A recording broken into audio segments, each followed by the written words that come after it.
আপনার মোবাইলের ডাটা কি দ্রুত শেষ হয়ে যাচ্ছে? তাহলে এখনই এই সেটিংগুলি বন্ধ করুন। তা মোবাইল ডাটা শেষ হবার আসল কারণ জানলে আপনিই অবাক হবেন। তা চলুন দেখে নেওয়া যাক সেটিংসটি কী এবং কী কারণে দ্রুত ডাটা শেষ হয়ে যাচ্ছে। সর্বপ্রথম আমরা মোবাইলের সেটিং অপশানটি ওপেন করে SIM card and mobile network অপশানটিতে যাব। তারপরে একটু নিচের দিকে দেখতে পারবেন সিম কার্ডের অপশান আছে, যেমন সিম 1 বা 2, সেটা আমরা সিলেক্ট করব। তারপরে যে স্টেপটা থাকবে সেটা হচ্ছে ডাটা ইউজেজ বলে একটি অপশান আছে, যে কত পরিমাণ ডাটা ইউজ করছি তার উপরে, তো সেই অপশানটার উপরে ক্লিক করলে এখানে আমরা দুটো অপশান পাবো, monthly and day wise data uses.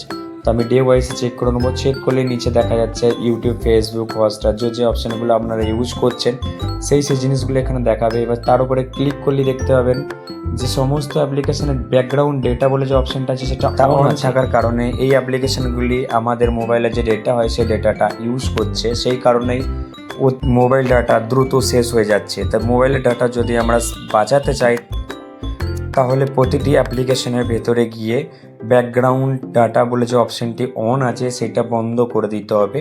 তাহলে আমাদের মোবাইলের ডাটা যেটা অতিরিক্ত শেষ হয়ে যাচ্ছিল সেটা আর শেষ হবে না।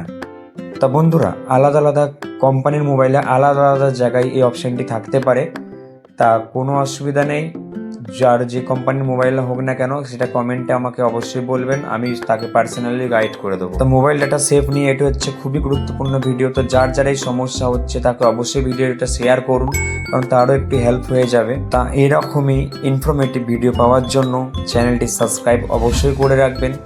তো চলো বন্ধুরা, আবারও দেখা হবে আপনাদের সাথে পরের ভিডিওতে। ধন্যবাদ।